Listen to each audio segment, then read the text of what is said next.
आप देख रहे हैं इंडिया टाउन न्यूज, भारत की बात। जम्मू कश्मीर के पहलगाम में हुआ आतंकी हमला देश को गहरे शोक और आक्रोश में डुबो गया है। इस बर्बर हमले में अब तक 26 निर्दोष नागरिकों की जान जा चुकी और कई गंभीर रूप से घायल। इस हमले ने एक बार फिर देश की सुरक्षा नीति और आतंकी खतरे को लेकर चिंताओं को गहरा कर दिया है। नमस्कार, मैं हूं सुधीर मिश्रा और आप देखना शुरू कर चुके हैं इंडिया टाउन न्यूज। चलिए बताते हैं क्या है मामला।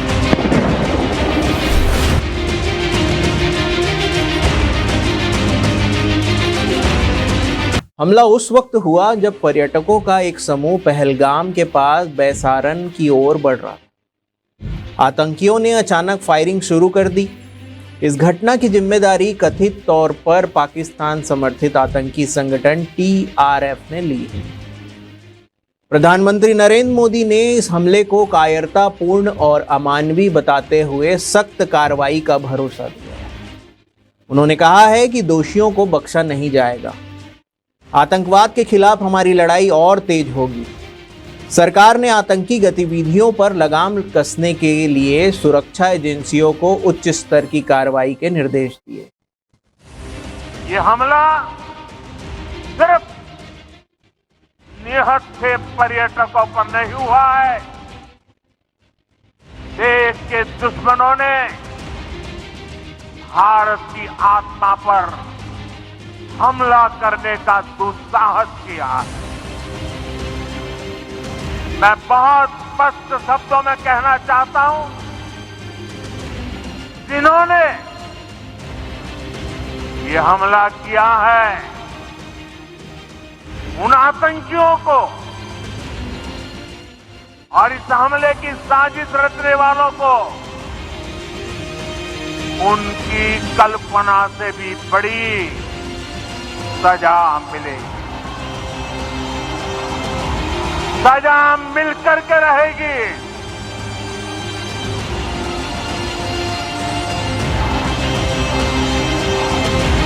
अब आतंकियों की बची खुची जमीन को भी मिट्टी में मिलाने का समय आ गया है।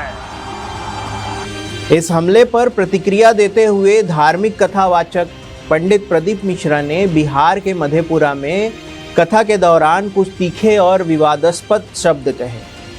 उन्होंने कहा कि 200 हिंदू सांसदों को देश का कलंक कहा। उन्होंने आतंकी घटनाओं पर हिंदू नेताओं की निष्क्रियता को लेकर सवाल उठाए। साथ ही उन्होंने हिंदू समाज को आत्मरक्षा के लिए शस्त्र ज्ञान की बात भी कही। और कितनी दुखद घटना कि पूछा जा रहा है तू हिंदू है और गोली मारी जा रही है। बंगाल में देखा जा रहा है हिंदू है और घर से निकाल कर मारा जा रहा है। और संसद भवन में बैठे हुए वो 200 हिंदू सांसद वक्फ बोर्ड के बिल के ऊपर रात भर बहस करते हैं और हिंदू के नाम पर तलक बनकर बैठे हैं। ले जाओ उनको काश्मीर की घाटी में सौंप दो। काश्मीर की घाटी में ले जाकर सौंप दो कि जो सनातन धर्म को छोड़कर हिंदू होकर हिंदू के लिए अपशब्द करते। क्या जरूरत है इसकी? क्या जरूरत है उसकी? मेरा निवेदन है मेरी जीजियों, तुम्हारे घर में शास्त्र है कि नहीं है हमें उससे मतलब नहीं है। और अब तुम्हारे घर के बेटा और बेटी को शस्त्र चलाना आना चाहिए। मैं आपको बताना चाहता हूं, इंडिया टाउन न्यूज इन बयानों का समर्थन नहीं करता है, केवल सूचना के उद्देश्य से ये प्रस्तुत कर रहा है। पंडित प्रदीप मिश्रा के इस बयान पर राजनीतिक गलियारों में तीखी प्रतिक्रियाएं सामने आई। कुछ लोगों ने इसे हिंदू समाज की आत्मरक्षा की चिंता बताया है, तो कई ने इसे गैर जिम्मेदार और असंवेदनशील करार दिया है। विशेषज्ञों का मानना है कि आतंक जैसे मुद्दों पर एकजुटता और संयम की आवश्यकता होती है, न कि असहमति फैलाने वाले बातों। जैसे जैसे पहलगाम हमले की जांच आगे बढ़ रही है, सवाल और भी गहराते जा रहे हैं। जरूरत है ठोस नीति, राजनीतिक एकता और सामाजिक जिम्मेदारी की, ताकि आतंक का कोई भी चेहरा कभी सफल ना हो सके। कहीं न कहीं एक विकृत मानसिकता है। देश को विभाजन करने के लिए जिस प्रकार की ताकत लगे हैं और पाकिस्तान के इशारे से जिस प्रकार की घटनाएं हो रही है, इसकी निंदा पूरे देश और दुनिया ने किया, उसका निंदा भी करते हैं। और प्रधानमंत्री जी और गृह मंत्री जी ने कहा है कि जिन्होंने भी इस घटना में लिप्ता है या जो इनके पीछे है, इन सब के ऊपर कड़ी से कड़ी कार्रवाई करेंगे। और पूरे देश चाहता है कि कठोरता पूर्वक ऐसे असामाजिक तत्वों को, उग्रवादियों को, आतंकवादियों को देश में समाप्त किया जाए। बिल्कुल सही बात है कि देखिए हजारों लोग वहाँ थे, लेकिन एक भी सुरक्षा में कोई जवान वहाँ तैनात थे, कोई सीसी कैमरा लगा था? जितने भी आपके पास मीडिया में जो आ रहा है, वो वहाँ के जो बचे हुए लोग हैं वो अपना वीडियो शूट करके खुद बना के जो अपलोड किए हैं, वही आप चाहे वो प्रिंट मीडिया में हो, चाहे इलेक्ट्रॉनिक मीडिया हो, चाहे मेन स्ट्रीम मीडिया हो, चाहे सोशल मीडिया हो, सब में वही चल रहा है। इसका मतलब वहाँ सीसी कैमरा भी नहीं था, सरकार की ओर सुरक्षा की कोई व्यवस्था नहीं थी। तो आप जो सुरक्षा के दावा जो कर रहे हैं वो खोखले साबित हुए। आपने कहा था कि नोटबंदी होगा तो आतंकवादियों और नक्सलियों की कमर टूट जाएगी। 5 साल बीत गए। फिर आपने कहा कि 370 हटा दो, वो भी हट गया।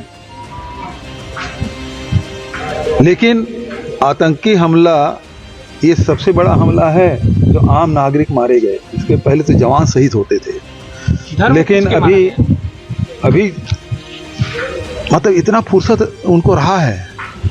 मतलब आपकी सुरक्षा, उनको इतना मालूम था कि यहाँ कोई सुरक्षा नहीं है। यदि सुरक्षा की उनकी जानकारी होती तो बम ब्लास्ट करते, गोली चलाते और भाग जाते। उनको मालूम था कि यहाँ कोई नहीं है। और इस कारण से धर्म पूछ रहे हैं, लिंग पूछ रहे हैं, महिलाओं को छोड़ रहे हैं, बच्चों को छोड़ रहे हैं। और धर्म क्या, उस मुसलमान भी मारा गया है। और केंद्र की सरकार है, आप बड़े हिंदुओं की बात करते हैं, हिंदू सुरक्षित नहीं है आपके राज्य में। फिर किस बात के आप शासन चला रहे हैं? आप अमित शाह को इस्तीफा दे देना चाहिए। अभी जो प्रधानमंत्री हैं वो उस समय गुजरात के मुख्यमंत्री थे, और होटल ताज में जब हमला हुआ तो बॉम्बे में जाकर प्रेस कॉन्फ्रेंस किए और सारी गलती गिना रहे थे। उसका वीडियो देख लीजिए मोदी जी का। और आप कह रहे हैं कि राजनीति न करो। तो आप 26 लोगों की जो मौत हुई है उसके जिम्मेदार अमित शाह है कि नहीं है? केंद्र सरकार है कि नहीं है? ये जो हिंदू मरे उसकी जिम्मेदार कौन है? यह हमला ऐसे समय में हुआ जब कश्मीर घाटी में पर्यटन और शांति के प्रयास को बढ़ावा दिया जा। इस घटना ने न केवल स्थानीय समुदाय को बल्कि पूरे देश को प्रभावित किया है।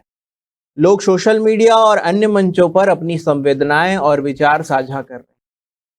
हम इस दुखद घटना में जान गंवाने वालों के प्रति अपनी गहरी संवेदना व्यक्त करते हैं और घायलों के शीघ्र स्वस्थ होने की कामना करते हैं। हम अपने दर्शकों से अपील करते हैं कि इस संवेदनशील समय में एकता और शांति बनाए रखें। हम इस मामले में आगे की जानकारी आपको उपलब्ध कराते रहेंगे। तो ये थी आज की प्रमुख खबर। अधिक अपडेट के लिए बने रहिए इंडिया टाउन न्यूज के साथ। जय हिंद।